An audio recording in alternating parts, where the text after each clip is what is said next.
Licensing पे हो गया, उनके हेल्प प्रोक्योरमेंट पे हो गया और वैल्यू एडिशन, ये 3 चीज़ों पे हम लोग मतलब काम करते हैं। एक धान आया, धान का भूरा भी होता है, भूरे के एक प्रोडक्ट हो गया, चावल का एक प्रोडक्ट हो गया, तो वो प्रणाली होता है उसका एक प्रोडक्ट हो गया, ऐसे करके आपका अलग अलग प्रोडक्ट निकलता है ना। इवन जो कंस्ट्रक्शन किया है वो हेम्प से किया है या भांग से किया है। अच्छा, है ना। तो हाँ, तो इस पे काफ़ी ज़्यादा सपोर्ट हमको IIM काशीपुर से मिला था, मतलब ministry of agriculture and farmers welfare से। गवर्नमेंट जॉब भी लिमिटेड है, तुम सारे उसी के पीछे क्यों जा रहे हो? अच्छा। और साल भर साल वो लोग क्या करते हैं, अपने टाइम वेस्ट कर रहे होते हैं। कसार देवी में करते हैं तो थोड़ा सा एक आध्यात्मिक की तरफ भी वो जाता है। तो आप अपने बिजनेस से कैसे जुड़े हो, आप लोगों से कैसे जुड़े हो और आप खुद से कैसे जुड़े हो, तो ये चीज़ों को एक तरीके से एक इंटरसेक्शन है मेला। तो आपको सर ये कहाँ से मोटिवेशन आया ये टॉक को चेंज करने का? वो मैं बात बताऊंगा आपको। स्वागत है दोस्तों आपको हमारी एक और पॉडकास्ट चैनल में, जिसमें हम लोग बात करते हैं इन्वायरमेंट से रिलेटेड, बिजनेस से रिलेटेड, और हम इन्वायरमेंट को किस तरीके से और बचा सकते हैं, इन्वायरमेंट से रिलेटेड कॉन्शियसनेस को जगा सके, इस टाइप से रिलेटेड हम बात करते हैं। आज हम एक ऐसे स्टार्टअप से बात करने वाले हैं जो हेम्प यानी भांग से ऐसे प्रोडक्ट बनाते हैं, ऐसे कार्य कर रहे हैं जिससे पहाड़ों में लाइवलीहुड बना रहे हैं, बहुत सारे काम कर रहे हैं। शहर की ज़िंदगी को छोड़ के उन्होंने पहाड़ में आके रहना सही समझा, और इतने प्रसिद्ध जगह से पढ़ाई करने के बावजूद उन्होंने इस पहाड़ों में रहना और पहाड़ की ये जो संघर्ष वाली ज़िंदगी है, यहाँ पर रह के उन्होंने इतना सारी चीज़ें किया। हम इसके बारे में विस्तार में जानेंगे और उनसे कुछ वार्तालाप करेंगे। वो हमारे एक बहुत अच्छा मित्र भी हैं और बहुत अच्छी गाइडेंस भी मुझे देते रहते हैं। और इस वीडियो में हम देखते हैं, सुनते हैं, जानते हैं उनके बारे में। और आपको पता है मैं इतना अच्छा स्पिरिचुअल बंदा हूँ नहीं, बट फिर भी मेरे साथ जुड़ने के लिए आपका बहुत बहुत शुक्रिया। तो स्वागत करते हैं पवित्र भाई को। पवित्र जी, थैंक यू भाई। आपका नाम है पवित्र जोशी? पवित्र जोशी। हाँ। तो ठंड लग रही है आपको? ठंड लग रही है आपकी आवाज़ में ना, ठंड जाहिर हो रही है थोड़ी। देखो आप हम ऐसी जगह पर है। आप पहले इस जगह के बारे में कुछ बताइए ना कि ये कौन सी जगह है और यहाँ पर मतलब इस जगह का महत्वपूर्ण क्या है, इसके बारे में कुछ बताइए ना। तो अभी हम लोग हैं कसार देवी में। कसार देवी करीब 2000 मीटर समुद्र तल से ऊपर है, और कसार देवी की काफ़ी मान्यता भी है, मतलब अल्मोड़ा ज़िले में आता है ये। और कसार देवी का ये है कि यहाँ दुर्गा पुराण में सबसे पहले इसका वर्णन था, तो जो यहाँ मंदिर भी है जिसकी वजह से कसार देवी इस पूरी जगह को कहने शुरू हुआ। तो वो भी मतलब 2nd सेंचुरी टेम्पल है। फिर स्वामी विवेकानंद यहाँ आए थे, फिर ये हिप्पी मूवमेंट का भी पार्ट रहा। तो काफ़ी सारी चीज़ें मतलब यहाँ एक वो है। तो ऑफकोर्स अभी जैसे आप पीछे हमारे शायद व्यू पे देख भी पा रहे हो कि नंदा देवी हिमालय हमें दिख रहे, तो पूरा कुमाऊँ हिमालय हमारे पीछे बैकड्रॉप में अभी, तो वो भी एक चीज़ है। तो हाँ, मतलब ये काफ़ी एक तरीके से भव्य स्थल है ना। तो रासिल को शायद समझ नहीं आएगा, तो ये काफ़ी एक कैरिस्मेटिक प्लेस है, टूरिस्ट प्लेस है। हाँ, टूरिस्ट तो बहुत आते हैं। कैरिस्मेटिक प्लेस है जहाँ पर काफ़ी आध्यात्मिक महत्वपूर्ण है यहाँ पर, और काफ़ी सारे बड़े बड़े विद्वान लोग आए हुए यहाँ पर। दूसरी ये कि आप अपने बारे में कुछ बताइए कि आप कौन हो और आप क्या आपका एजुकेशन बैकग्राउंड रहा है, और आप जिस एजुकेशन बैकग्राउंड में आप गए हो, उस एजुकेशन बैकग्राउंड में क्या मोटिवेशन था आपका, जो आप उस टाइप के सोशल एंटरप्रेन्योरशिप के ऊपर पढ़ाई की आपने, ठीक है।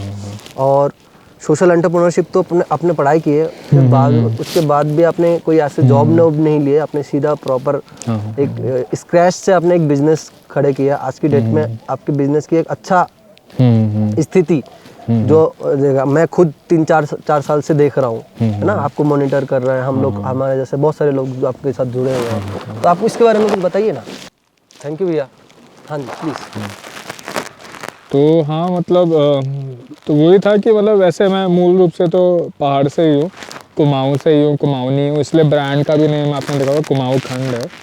तो हम लोग का ऐसा होता था कि जैसे बचपन में हर साल क्योंकि पिताजी मेरे पहले एयरफोर्स में थे, तो बाहर ही रहे ज़्यादातर, मतलब वो था। तो लेकिन हर साल चक्कर लगता था, जैसे अल्मोड़ा भी हम लोग, मेरा पितृस्थल वैसे ताकुला हुआ, तो वहाँ मतलब पैटर्नल साइड का जो मेरा घर रहा वो मतलब सतराली से आता हूँ मैं, कोतवाल गांव से।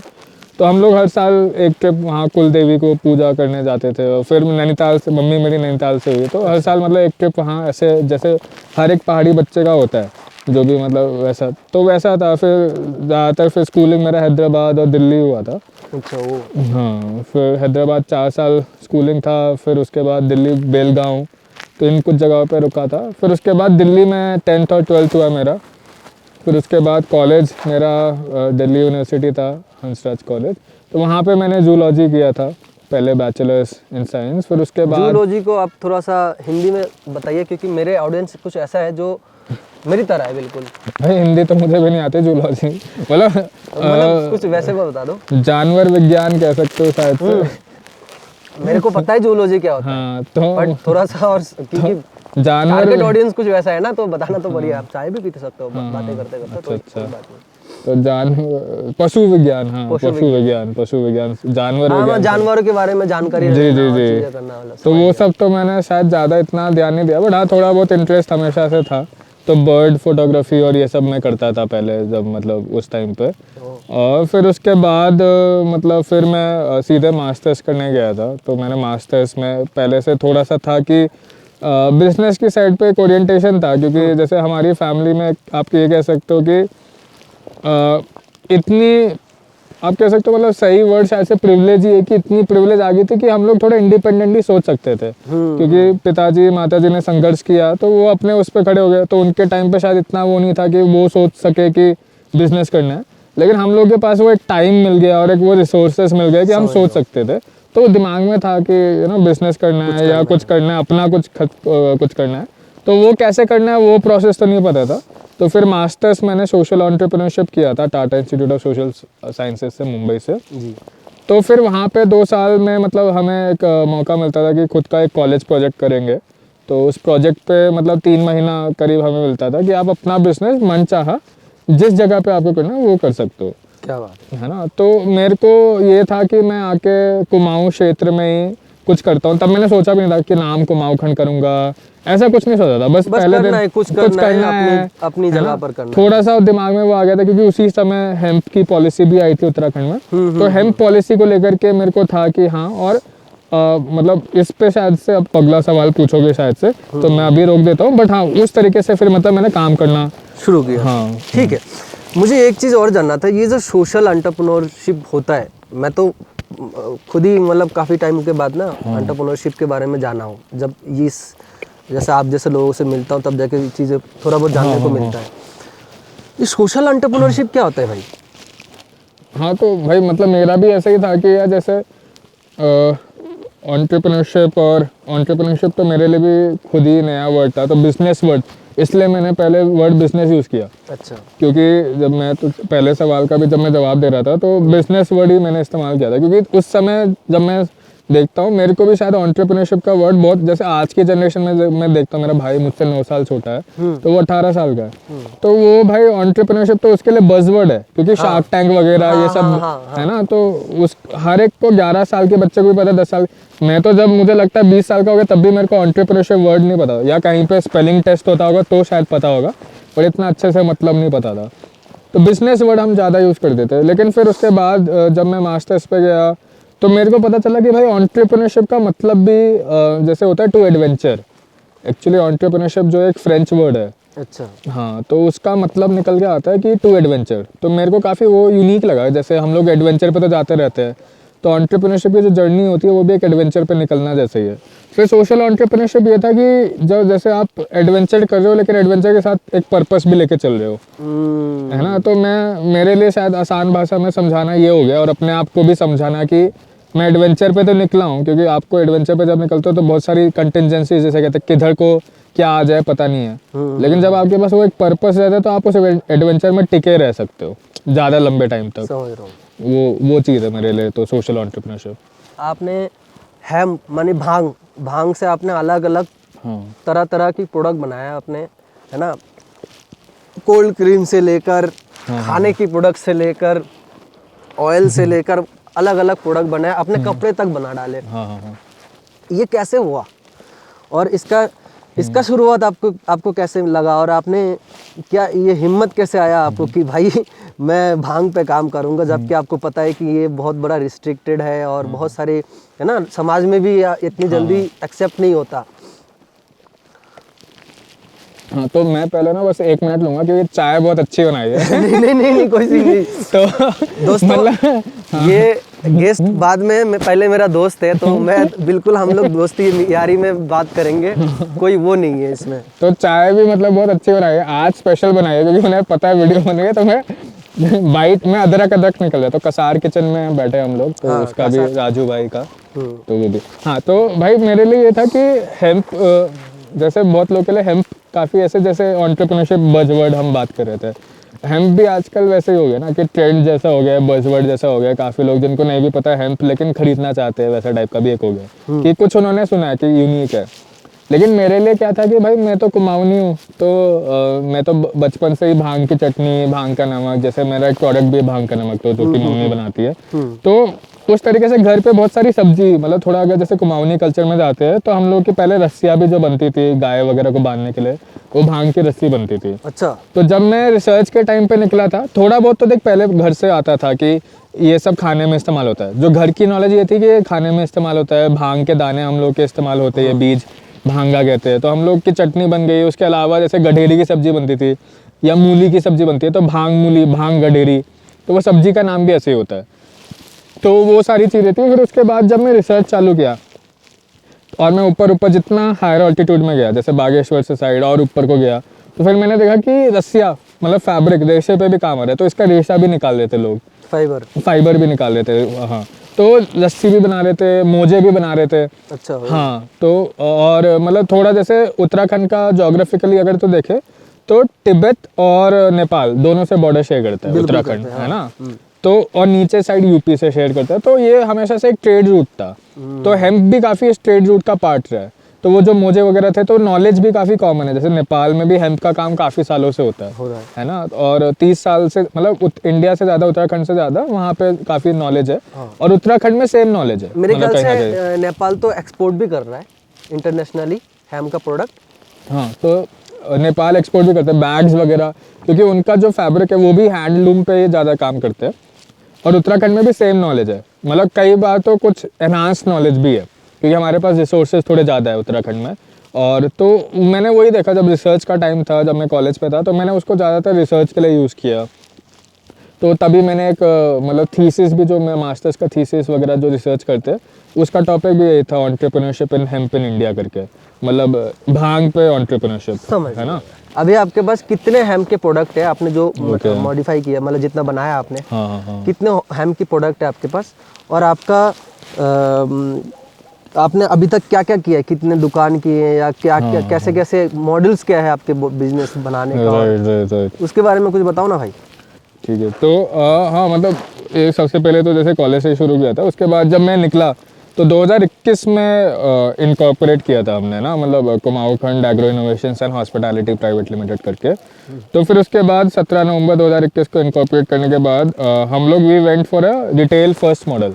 मतलब पहले हम लोगों ने एक तरीके से रिटेल दुकान से शुरू किया, है ना। तो खुद का एक आउटलेट खोला, exclusive company owned company outlet, company operated outlet खोला, जिसका नाम हमने दिया द हेम्प स्टोर बाय कुमाऊखंड करके। अच्छा, है ना। तो वहाँ से हमने शुरू किया। तो उस पर शुरू में हम एग्रीगेट कर देते कुछ प्रोडक्ट्स, फिर हम लोगों ने खुद का एक फैसिलिटी स्टार्ट किया प्रोडक्शन का। तो अभी हम लोग खुद की एक प्रोसेसिंग फैसिलिटी ऑपरेट करते हैं, वो हमने स्क्रैच से बनाया। तो इवन जो कंस्ट्रक्शन किया है वो हेम्प से किया है या भांग से किया है। अच्छा, है ना। तो हाँ, तो इस पे काफ़ी ज़्यादा सपोर्ट हमको IIM काशीपुर से मिला था, मतलब ministry of agriculture and farmers welfare से, फीड से, है ना। तो वो हमको एक सपोर्ट मिला था, तो हमने अपना एक प्रोसेसिंग यूनिट स्टार्ट किया वहीं पे हम लोगों ने। अभी हम ऑयल प्रोसेस करते हैं, हेम्प हार्ट्स वगैरह, हेम्प फ्लावर। तो अभी टोटल हम लोग 40 करीब SKUs करते हैं, मतलब 40 के करीबन SKUs करते हैं, जिस पे ज़्यादातर फोकस हेम्प सीड वाला एक है, जिसमें से मतलब ऑयल प्रोसेस करते हैं, फिर उसके बाद उसको स्किन केयर पे भी बनाते हैं, जैसे तूने बाय प्रोडक्ट्स वगैरह। हाँ, जैसे तूने सोप्स देखे होंगे, लिप बाम हो गया, समझ रहा हूँ, है ना। उसके अलावा हम लोग फाइबर जो था, तो फाइबर पे अभी हम लोग फैब्रिक्स करते हैं। और उसके अलावा जैसे टी-शर्ट, हेम टी-शर्ट्स है, हेम जैकेट्स है, ये सब कुछ करते हैं, और बैग्स वगैरह भी। और फिर CBD एक मेडिसिनल रेंज आ जाता है। तो 4 कैटेगरीज पे तो डिवाइड कर सकते हैं हमारे प्रोडक्ट्स। एक हो गया हेम सीड, जो हेम फूड हो गया, मतलब हेम फूड हो गया, हेम स्किन केयर हो गया, फिर उसके बाद CBD जो कि मेडिसिनल हो जाता है, और फिर स्किन केयर हो गया। अब मेरे इसमें ना एक थोड़ा टेक्निकल वो है, मतलब हाँ, फैब्रिक सवाल टाइप का है, टेक्निकल इन द सेंस कि ये जो लोग कहते हैं कि भाई कम प्रोडक्ट लो और लंबा जाओ हाँ और दूर तक जाओ, फिर जाके तुम अपना चीज़ें करो। पर आप तो बहुत सारा प्रोडक्ट कर रहे हो, पर आपका कैटेगरी एक ही है, है ना, प्रोडक्ट की। क्या इसमें कोई वो है, मतलब और भी बहुत सारे लोग हैं जो बिजनेस करना चाहते हैं, कुछ करना चाहते हैं ना, उनके पास भी कुछ ना कुछ आइडियाज होगा, यार। उस हिसाब से मैं पूछना चाह रहा था। सही सही है। तो आई थिंक हाँ, मुझसे भी काफ़ी लोग ये सवाल पूछते हैं और काफ़ी आई थिंक दिस वर्क्स, मतलब मैंने भी काफ़ी इसको खुद से भी पूछा और एक ओवरऑल एनालिसिस जैसा भी किया भाई। जैसे मुझे लगता है ये थोड़ा सा ना, मतलब जैसे पुश डाउन थ्योरी टाइप का है, जो कि इतना शायद कारगर है नहीं फॉर स्टार्टअप्स, या जैसे ये स्टार्टअप वर्ल्ड में ही बोलते हैं। अगर मैं बड़ी कंपनी उठा के देखूँ, आईटीसी, टाटा, कोई सी भी बड़ी कंपनी उठा के देखूँ भाई, उनके तो कैटेगरीज छोड़ो, उनके एक्चुअली डिफरेंट सेक्टर्स होते हैं भाई। मतलब है ना, एक एक प्रोडक्ट का ही एक कंपनी हो जाती है। मतलब टाटा का भी भाई, मतलब ताज भी होगा तो, और उसके अलावा नमक भी होगा, बिल्कुल होगा, है ना। तो कहाँ से मैच करे, same for all these companies, Marico से लेकर बड़ी कंपनी।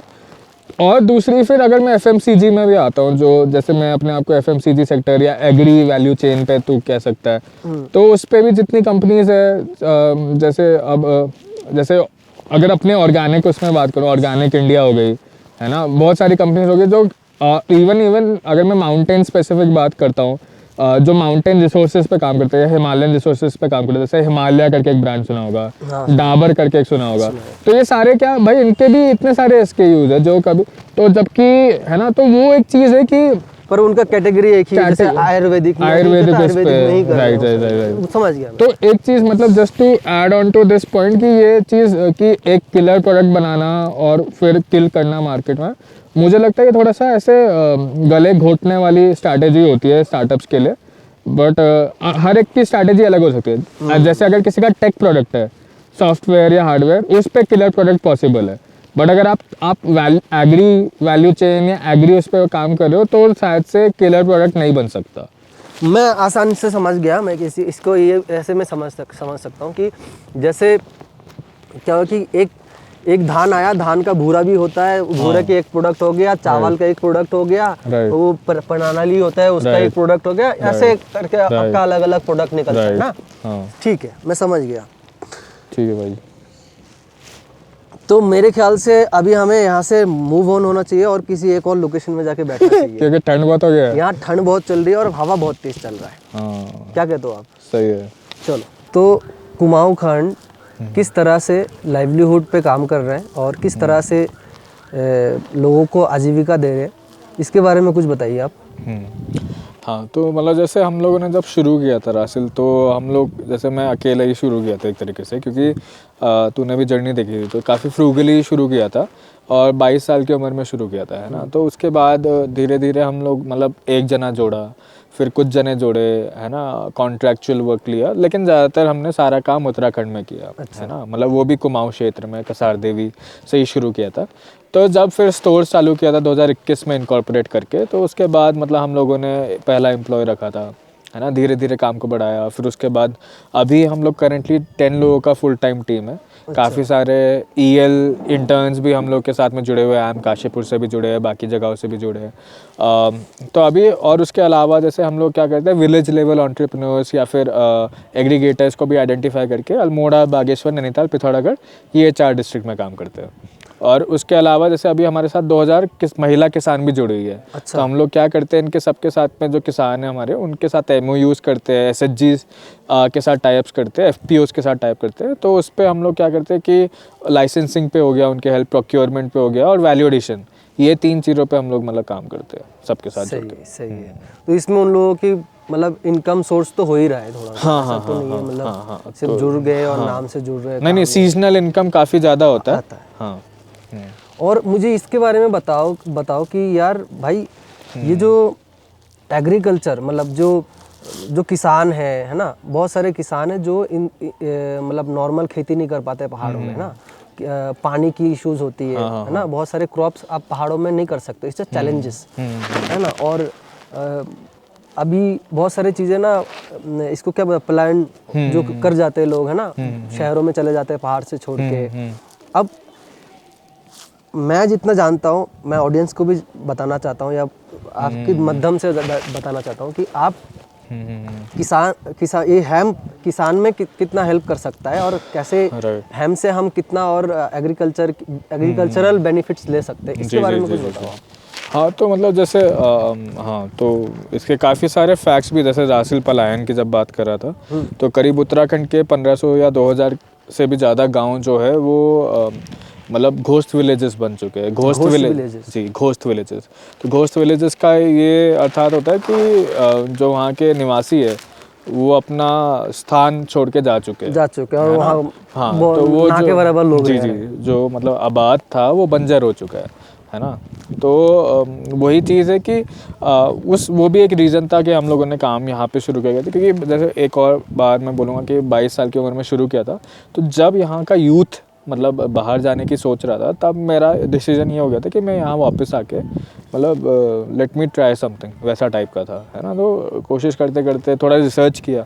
मतलब सबसे अच्छी बात ये थी कि जो भी मतलब अगर आपकी रिसर्च स्ट्रांग होती है तो आप मतलब जो भी आप एक तरीके से रिसर्च फाउंडेशन है, तो उसके बाद आप जो भी नेक्स्ट स्टेप लोगे वो थोड़ा इजी हो जाता है। मैं दोबारा रिफ्रेम करता हूँ अपने सवाल को। हाँ।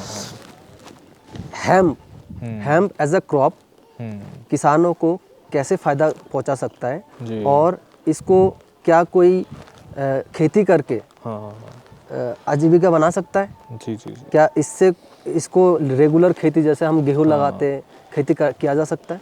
तो नहीं थोड़े इसके प्रोसेसेस तो है, जैसे लाइसेंसिंग एक इसका काफ़ी बड़ा प्रोसेस है। अच्छा। और एक दूसरी बात ये है कि जैसे Uttarakhand is also the first state जहाँ पे पॉलिसी आया। अच्छा।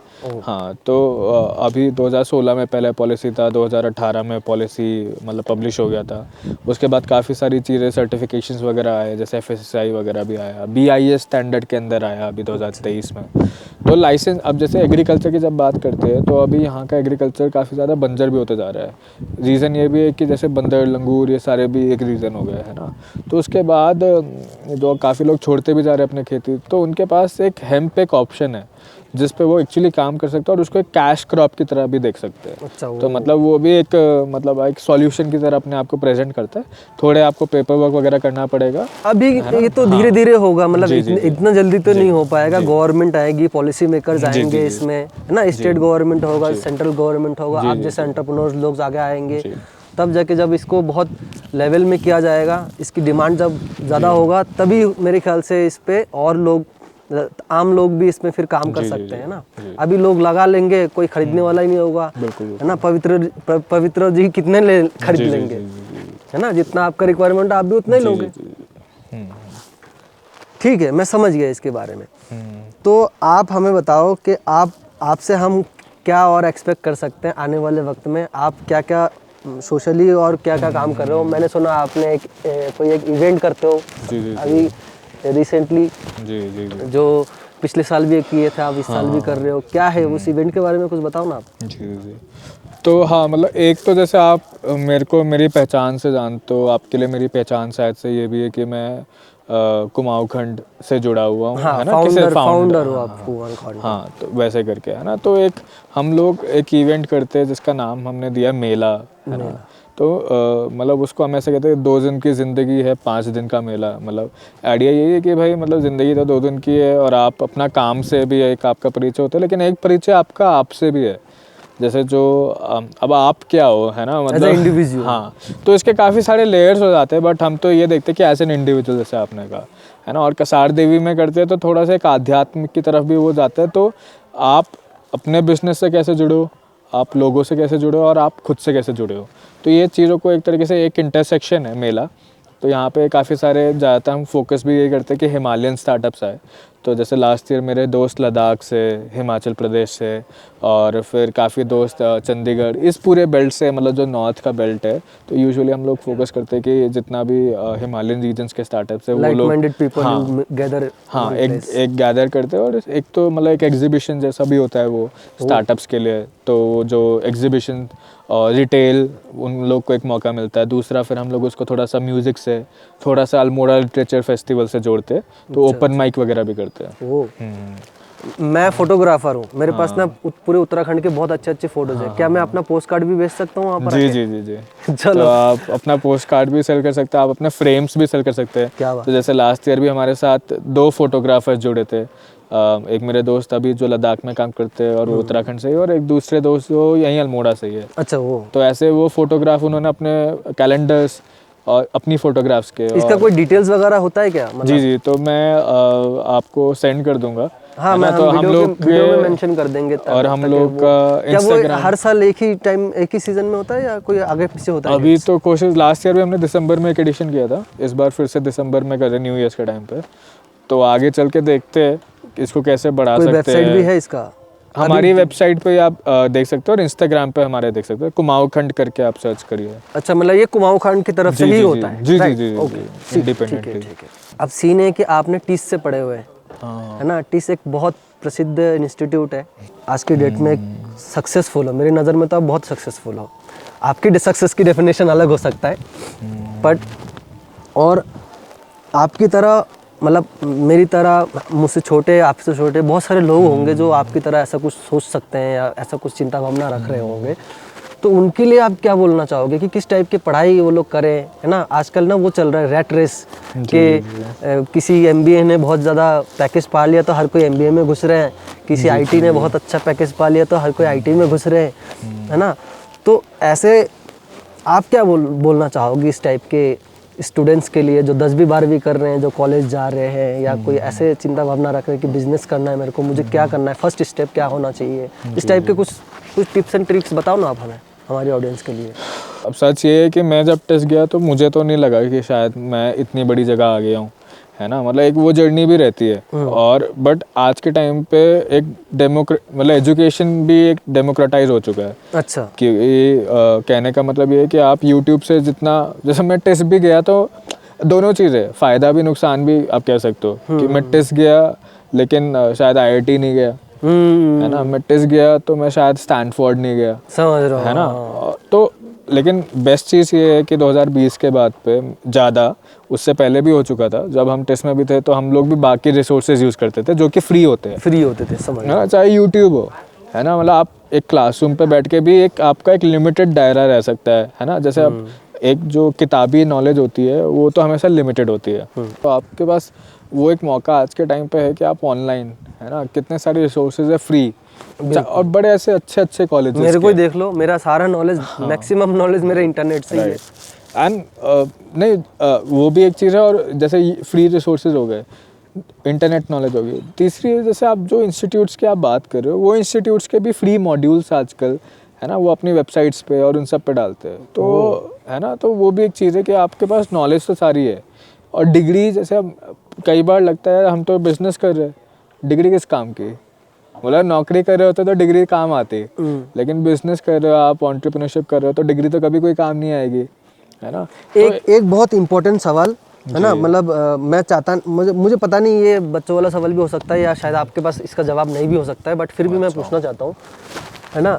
अभी ना आज के टाइम में बहुत ज़्यादा ना अनएम्प्लॉयमेंट है, मतलब मैं सिर्फ पहाड़ की बात नहीं कर रहा हूँ, नीचे की बात कर रहा हूँ मैं, मतलब यूपी, बिहार, बंगाल, हर जगह पर है ना अनएम्प्लॉयमेंट रेट जो है बहुत ज़्यादा है, और हर कोई गवर्नमेंट जॉब के पीछे भाग रहा है।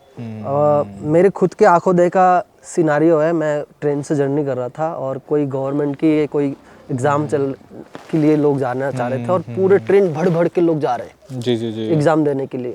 मैंने एक से पूछा कि भाई आप कहाँ जा रहे हो, तो वो बोल रहे कि भाई मैं तो बिहार में कोई गवर्नमेंट की एक कोई पोस्ट है उसके लिए जा रहे हैं। और मैंने उनसे पूछा कि भाई कितने पोस्ट है, कुछ 1500 पोस्ट वगैरह ऐसा कुछ था, और जिसके लोग, मैंने बोला कितने लोग जा रहे होंगे अंदाज़ा बताओ, तो उन्होंने बोला कुछ कितने लाख लोग जा रहे हैं। अब सोच सकते हो कि कितने अनएम्प्लॉयमेंट है।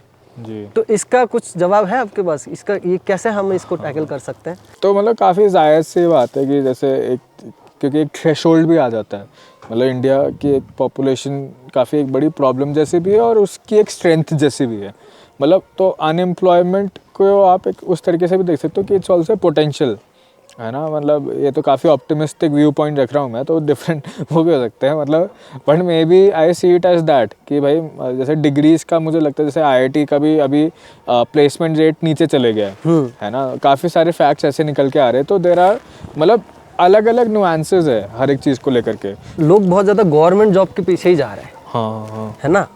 उसमें से लोगों को कैसे आईना दिखाया जाए कि भाई गवर्नमेंट जॉब भी लिमिटेड है, तुम सारे उसी के पीछे क्यों जा रहे हो। अच्छा। और साल भर साल वो लोग क्या करते हैं, अपने टाइम वेस्ट कर रहे होते हैं। जी सबको तो मिल नहीं रहा है। शायद से क्रेज हो सकता है, पहले टाइम का एक क्रेज था। काफ़ी लोग कहते थे लड़की भी बाबू बाबू बनना हाँ है। मतलब काफ़ी लोग कहते थे लड़की भी नहीं शादी करेगी, बहुत सारी चीज़ें होती है। तो आज के टाइम पे भी वो एक मेंटालिटी मेरे ख्याल से वहीं कहीं से आती है कि बहुत सारी चीज़ों को लेकर, सिक्योरिटी को लेकर के, जॉब सिक्योरिटी ये सब, पेंशन को लेकर के, है ना, तो बहुत बट सारे। आजकल के तो मतलब गवर्नमेंट लेटेस्ट But जो आज भी के आ रहा है time पे- उसमें भी पेंशन का हटा रहा है गवर्नमेंट में ना। तो एनपीए हो गया अभी, और उसके अलावा जैसे मुझे लगता है कि आज उस टाइम पे जैसे म्यूचुअल फंड, स्टॉक मार्केट्स भी शायद इतने वो नहीं थे, इतना नहीं था, आज है के ना। डेट आज में के बहुत टाइम पे ज़्यादा है। हर कोई अपना एक इमरजेंसी फंड्स रखता है। पेंशन फंड बना के चलता है, तो बहुत सारी चीज़ें चेंज हो गई है। समझ लो तुम्हारा चचेरा भाई है कोई, ठीक है, और वो 10वीं 12वीं कर रहा है, अब उसके पास मतलब कर लिया, कॉलेज कर लिया, अब उसके दिमाग में क्या है, उसको क्या करना चाहिए। हाँ, तो आई थिंक दो तीन चीज़ें ही थोड़ी इम्पोर्टेंट होती है, जैसे कि मतलब एक तो हम ये कह सकते हैं कि ना इन्जॉय लाइफ वाली चीज़ तो है ही, बट अगर मैं थोड़ा सा सीरियस नोट पे कहूँ तो ये कह सकता हूँ कि आप जो भी काम करना चाहते हो उससे पहले एक रिसर्च ज़रूरी है ना। तो एक तो जैसे एंटरप्रेन्योरशिप और ये सब, हम में भी काफ़ी इम्पल्सिव पर्सनालिटी है, मतलब मेरी भी पर्सनालिटी काफ़ी इम्पल्सिव है। तो जैसे इम्पल्सिव का यही मतलब है कि मैंने सोचा, मतलब आज रात को कुछ दिमाग में आया और अच्छा लग रहा है तो कल से शुरू कर देंगे, वैसा टाइप का ना, है ना। बट एक थोड़ी सी आप रिसर्च, जैसे आप शुरू करो लेकिन आप रिसर्च भी करो साथ में, है ना। तो वो एक पता होना चाहिए वो कि एक- क्या कर रहे हो। हाँ, वो एक हमेशा फाउंडेशन देता है। जैसे अगर आप मान लो आपके मन में कभी आया, बचपन में हमारे मन में बहुत सारी चीज़ें आती है ना, तो हमारे मन में कभी आया कि एक्टर बनना है, तो आपको पता होना चाहिए कि उसका प्रोसेस क्या है ना। तो वो रिसर्च आपके पास होनी चाहिए। ऐसे ही हम लोग भी जब अपना बिजनेस चलाते हैं या स्टार्टअप करते हैं, या मैं हेम्प पे काम करता हूँ या कुछ भी करता हूँ, तो आई मेक श्योर कि मतलब वो एक मैं प्रोसेस समझूं कि क्या हो सकता है। तो वही एडवाइस काफ़ी जनरल, पॉसिबिलिटीज पहले पता कर लो कि कितनी परसेंट क्या है। काफ़ी जनरल एडवाइस है। चलो बहुत बढ़िया, इसी बात पे हम इस कन्वर्सेशन को आज यहाँ पर एंड करते हैं। और आप सभी का धन्यवाद यहाँ तक पहुँचने के लिए, आपने हमारी बात सुने हैं। और पवित्र भाई से अगर कोई भी काम है आपको और कोई भी रिक्वायरमेंट है आपको, उनका डिटेल्स हम इस वीडियो में डाल देंगे, इस डिस्क्रिप्शन में भी डाल देंगे, तो आप उनसे डायरेक्ट कांटेक्ट कर सकते हैं। इनसे हेम्प से रिलेटेड कोई सवाल है, हेम्प से रिलेटेड कोई प्रोडक्ट आपको ख़रीदना है, इन चीज़ें करना है, वो भी आप इनके वेबसाइट से या फिर इनसे कांटेक्ट करके डायरेक्ट ले सकते हैं। तो मिलते हैं अगली वीडियो में, तब तक के लिए धन्यवाद।